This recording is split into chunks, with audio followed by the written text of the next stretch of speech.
Selamat sore. Baik Bapak Ibu, pada sore hari ini kita akan melanjutkan pertemuan P2K2 berkaitan dengan sesi 2 cermat meminjam dan menabung. Nah, di bagian penutup dari sesi ini saya ingin mengingatkan Bapak Ibu dan ingin bertanya kepada Bapak Ibu, kira-kira hal-hal penting apa saja yang Bapak Ibu dapatkan dari sesi cermat meminjam dan menabung? Yang pertama, menabung. Yang kedua, mengendalikan pengeluaran Untuk menghindari utang. Oke, baik. Mengapa kita perlu menabung? untuk menghindari utang. Lalu hal apa saja yang perlu dipertimbangkan ketika sebelum kita memutuskan untuk menabung? Menyisihkan pendapatan atau pengeluaran untuk menabung. Oke, menyisihkan pendapatan atau pemasukan untuk menabung. Baik Bapak Ibu, untuk melengkapi jawaban dari Bapak Ibu, mari kita sama-sama menonton film.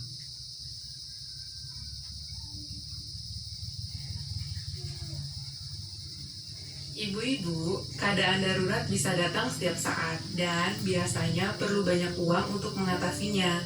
Kalau tidak punya tabungan, kita terpaksa berutang. Padahal berutang itu besar resikonya dan pengeluaran kita pun membengkak. Jadi, biasakanlah menabung supaya tidak terjebak untuk berutang. Sisihkanlah uang untuk ditabung segera setelah kita menerima pendapatan. Menabung tidaklah harus banyak, yang penting rutin dan disiplin. Menabunglah secara terencana untuk memenuhi kebutuhan tertentu, misalnya untuk mengumpulkan modal usaha. Dan yang tidak kalah penting, pilihlah tempat menabung yang paling menguntungkan kita. Bila kita sampai terpaksa berutang, rencanakanlah utang secara cermat. Pinjamlah uang hanya untuk memenuhi kebutuhan, bukan untuk keinginan. Gunakan tabungan yang ada lebih dulu sebelum memutuskan berutang. Dan sesuaikanlah jumlah utang dengan kemampuan kita untuk membayarnya kembali. Pikirkan juga bagaimana cara kita membayar cicilannya nanti. Bandingkan dan pilihlah tempat meminjam dengan total pengembalian yang paling murah dan sesuai dengan pola pendapatan kita. Baik Bapak Ibu, dari film tadi itu apa yang Bapak Ibu pahami dari film tersebut? Yang pertama, membiasakan diri untuk menabung. Dan bila berutang, pilihlah tempat yang tepat untuk meminjam uang. Oke, terima kasih Bapak Ibu.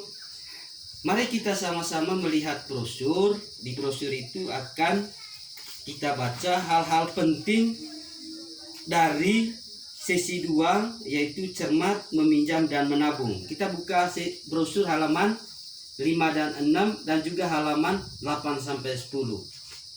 Halaman 5. Biasakan menabung dengan disiplin, biar sedikit asal rutin. Halaman 6. Jika perlu berutang, rencanakan dengan matang. Halaman 8, tips menabung.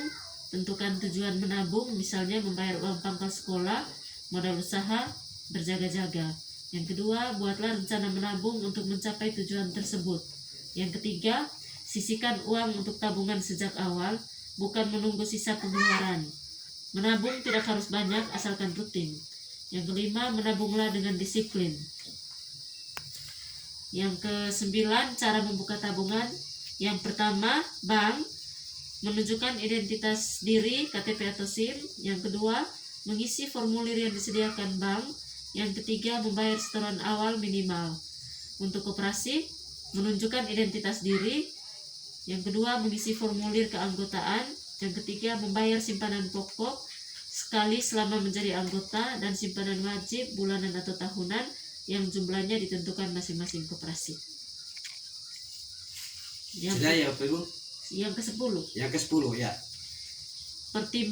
Pertimbangan sebelum berutang. Yang pertama, pinjam hanya untuk kebutuhan, bukan keinginan. Yang kedua, jika ada, gunakan tabungan atau aset terlebih dulu. Yang ketiga, pinjam sesuai kemampuan untuk membayarnya. Yang keempat, pilih tempat meminjam dengan total pengembalian terkecil. Yang kelima, pilih waktu pengembalian sesuai pola pendapatan. Baik, Bapak Ibu, terima kasih. Dan yang berikut Bapak Ibu, saya perlu ingatkan Bapak Ibu bahwa semua informasi yang akan dirasakan manfaatnya jika itu diterapkan di dalam kehidupan sehari-hari. Bapak Ibu, kita perhatikan buku pintar halaman 22 sampai 23. Nah,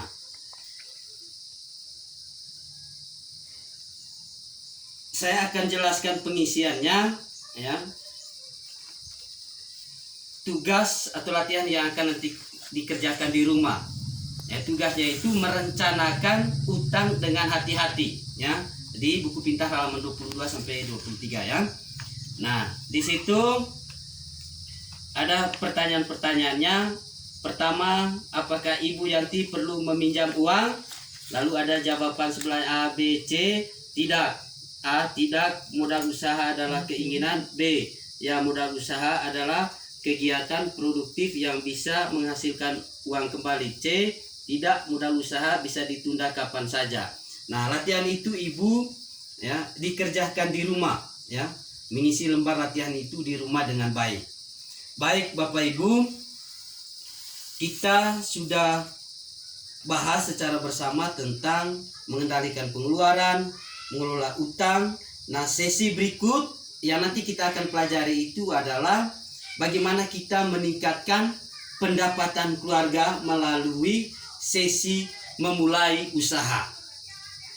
Begitu saja pertemuan kita pada sore hari ini Bapak Ibu. Terima kasih atas partisipasinya.